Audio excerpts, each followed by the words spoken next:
1 August 2025 रोजी महाराष्ट्रात कोणत्या जिल्ह्यात कोणत्या वेळेला कधी पाऊस पडेल याचा सविस्तर आढावा तुम्हाला देतो। 1 ऑगस्ट 2025 रोजी रत्नागिरी जिल्ह्यात सकाळी म्हणजेच पहाटे 12 वाजायच्या सुमारास आपल्याला पाऊस पाहायला मिळणार। नंतर 1 ते 4 च्या सुमारास पुन्हा वातावरण आपल्याला फक्त ढगाळ दिसेल। पहाटे उजळल्यापासून 5 ते 9 वाजायच्या सुमारास पुन्हा आपल्याला पाऊस पाहायला मिळेल।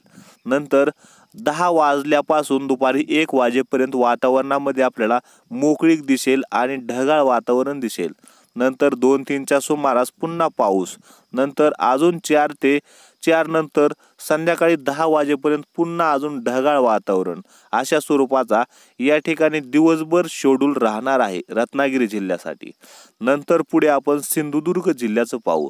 सिंधुदुर्ग याच ठिकाणी सुद्धा पहाटे 12 ते 2 वाजायच्या सुमारास आपल्याला पाऊस पाहायला मिळेल। नंतर 3 वाजता थोडी मोकळीक मिळेल।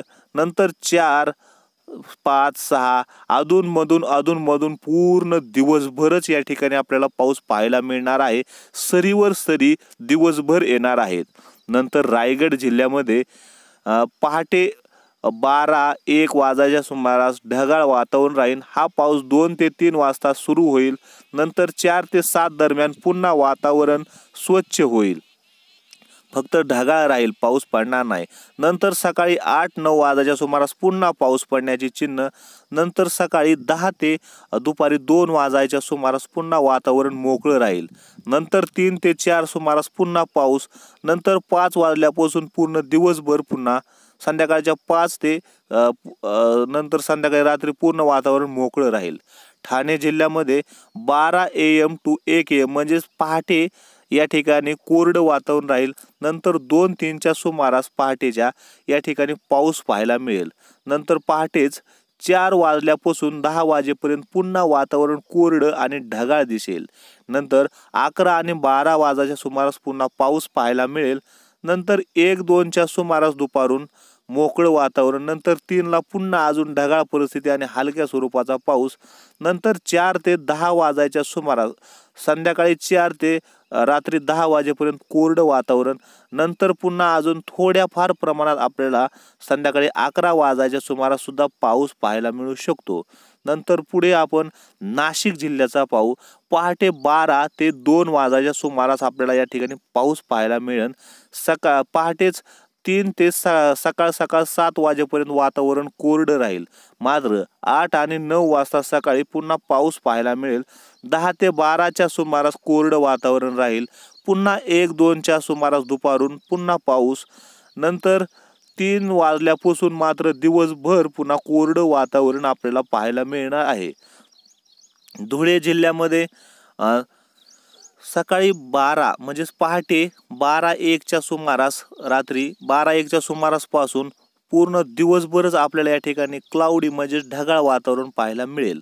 नंतर जळगाव जिल्ह्यामध्ये या ठिकाणी संपूर्ण दिवसभर आपल्याला ढगाळ आणि कधी स्वच्छ सूर्यप्रकाश कधी ढगाळ अशा स्वरूपाचा दिवस जाईल। नंतर अहिल्यानगर या ठिकाणी पूर्ण सकाळी 7 वाजेपर्यंत आपल्याला स्वच्छ वातावरण, स्वच्छ ढगाळ वातावरण आपल्याला पाहायला मिळेल। मात्र सकाळी 8 ते 10 च्या सुमारास 8, 9, 10 या कालावधीमध्ये आपल्याला या ठिकाणी पाऊस सुद्धा पाहायला मिळणार आहे। नंतर 11 वाजल्यापासून पुन्हा संध्याकाळी 4 वाजेपर्यंत ढगाळ वातावरण राहील। पुन्हा स्वच्छ सूर्यप्रकाश 5 ते 6 दरम्यान। नंतर पुन्हा अजून रात्रीमध्ये स्वच्छ ढगाळ वातावरण पाहायला मिळेल। नंतर पुढील पुणे जिल्ह्यामध्ये पाहायला गेलं तर पहाटे 1 ते 6 च्या दरम्यान स्वच्छ वातावरण, फक्त ढगाळ परिस्थिती पाहायला मिळेल। नंतर सकाळी 7 ते 8 च्या सुमारास मात्र या ठिकाणी पाऊस पाहायला मिळेल, शॉवर्स पाहायला मिळतील। नंतर सकाळी 11 ते संध्याकाळी 9, 10, 11 पर्यंत फक्त ढगाळ परिस्थिती आपल्याला पाहायला मिळेल, पाऊस पाहायला मिळणार नाही। सातारा जिल्ह्यामध्ये पहाटे 1 वाजल्यापासून ते 5 वाजेपर्यंत आपल्याला फक्त सफेद ढगांचं वातावरण पाहायला मिळेल।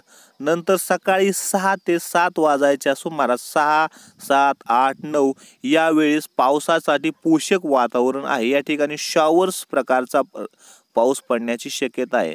नंतर आपल्याला सकाळी 10 ते दुपारी 1 वाजेपर्यंत कोरडं वातावरण राहील. नंतर दुपारून 2 ते 3 वाजायच्या सुमारास पुन्हा आपल्याला पाऊस पाहायला मिळेल. नंतर दुपारून 4 वाजल्यापासून ते संध्याकाळपर्यंत पुन्हा वातावरण कोरडं पाहायला मिळेल. नंतर सांगली जिल्ह्यामध्ये सकाळपासून म्हणजे पहाटेपासून सकाळी 7 वाजेपर्यंत पूर्ण कोरडं वातावरण पाहायला मिळेल.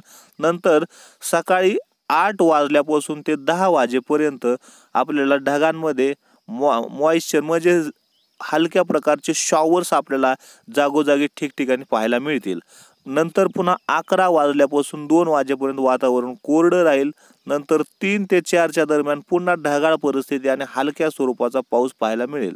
नंतर 5 ते 6 वाजायच्या पुढे आपल्याला कोरडं वातावरण पाहायला मिळेल, कुठेही पाऊस पाहायला मिळणार नाही.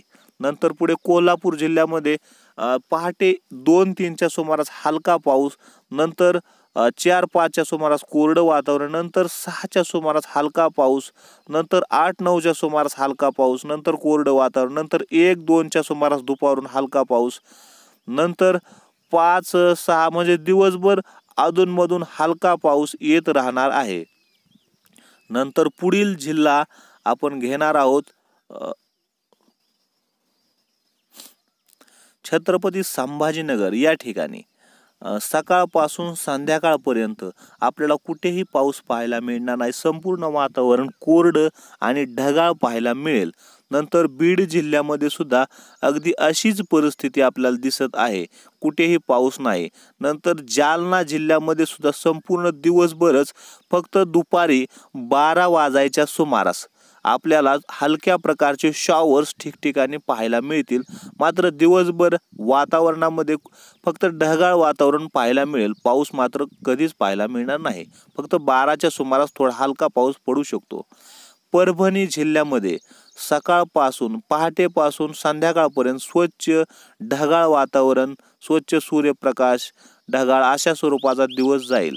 नंतर नांदेड जिल्ह्यामध्ये पहाटेपासून संध्याकाळपर्यंत या ठिकाणी सुद्धा थोडेफार हलके सफेद पांढरे ढग आणि असाच दिवस पूर्ण राहील, कुठेही पाऊस पाहायला मिळणार नाही.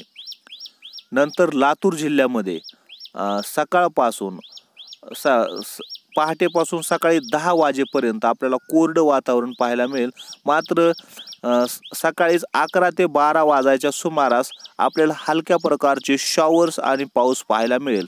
दुपारून 1 वाजल्यापासून पुन्हा संध्याकाळपर्यंत वातावरण कोरडं राहील. धाराशिव जिल्ह्यामध्ये पहाटेपासून सकाळपर्यंत सकाळी 11 पर्यंत कोरडं वातावरण राहील. 12च्या सुमारास हलके शॉवर्स पाहायला मिळतील ठिकठिकाणी. नंतर पुढील जिल्हे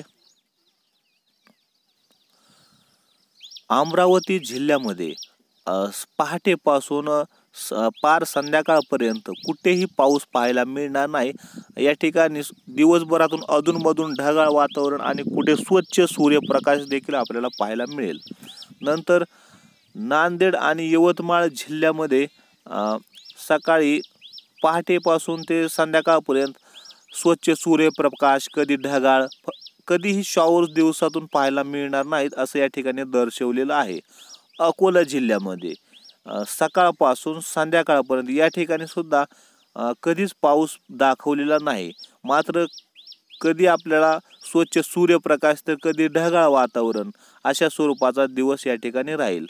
नंतर पुढे आपण नागपूर जिल्ह्यामध्ये पहाटे 1 वाजल्यापासून दुपारी 11 वाजेपर्यंत कोरडं वातावरण राहील.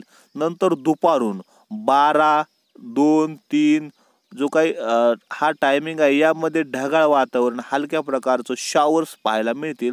नंतर 4च्या पुढे मात्र दिवसभर पुन्हा कोरडं वातावरण आणि ढगाळ स्वरूपाचं राहील. नंतर आपण पुढे वर्धा जिल्ह्याचा पाहू. वर्धा जिल्ह्यामध्ये पहाटेपासून सकाळी सुद्धा पुन्हा काहीच नाही आणि दिवसभरामध्ये सुद्धा या ठिकाणी कोरडं आणि स्वच्छ वातावरण राहील. नंतर भंडारा जिल्ह्यामध्ये पहाटे 1 ते 7 दरम्यान सुद्धा स्वच्छ वातावरण राहील. पहाटे 8 वाजल्यापासून स्वच्छ सूर्यप्रकाश देखील आपल्याला पाहायला मिळेल.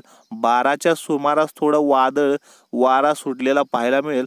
मात्र 1 ते दुपारून दुपारून 1 नंतर मात्र दिवसभर पुन्हा आपल्याला स्वच्छ वातावरण पाहायला मिळेल. नंतर गोंदिया जिल्ह्यामध्ये पहाटे 1 ते 3च्या सुमारास कोरडं ढगाळ वातावरण राहील. पहाटेच 4 आणि 5च्या सुमारास आपल्याला मोस्ट क्लाउडली शॉवर्स हलक्या स्वरूपाचा आपल्याला पाऊस पाहायला मिळेल. नंतर पुढे पाहायला गेलं तर नंतर 11 वाजेपर्यंत पुन्हा कोरडं वातावरण राहील. मात्र पुन्हा 12 वाजायच्या सुमारास या ठिकाणी हलके शॉवर्स, नंतर दुपारून पूर्ण कोरडा वातावरण राहील. नंतर चंद्रपूर जिल्ह्यामध्ये पहाटेपासून पूर्ण दिवसभरच या ठिकाणी हलकं ढगाळ आणि कोरडं वातावरण राहील. गडचिरोली जिल्ह्यामध्ये पहाटे 5 वाजायच्या सुमारासपर्यंत आपल्याला हलकं वातावरण, कोरडं वातावरण पाहायला मिळेल. मात्र सकाळी 6च्या सुमारास थोडं वादळ पाहायला मिळेल आणि 7-8च्या सुमारास हलक्या प्रकारचे या वादळातूनच आपलं ढग आलेले आणि त्यातून शॉवर्स प्रकारचा पाऊस पडलेला पाहायला मिळेल.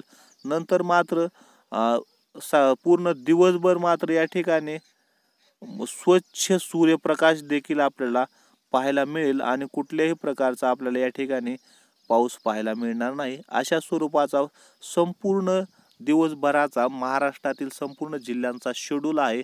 हा हवामान अंदाज IMD आणि इतर वेबसाईटच्या आधारे घेतला आहे, म्हणून हा अंदाज लक्षात घ्यायचा आहे. धन्यवाद.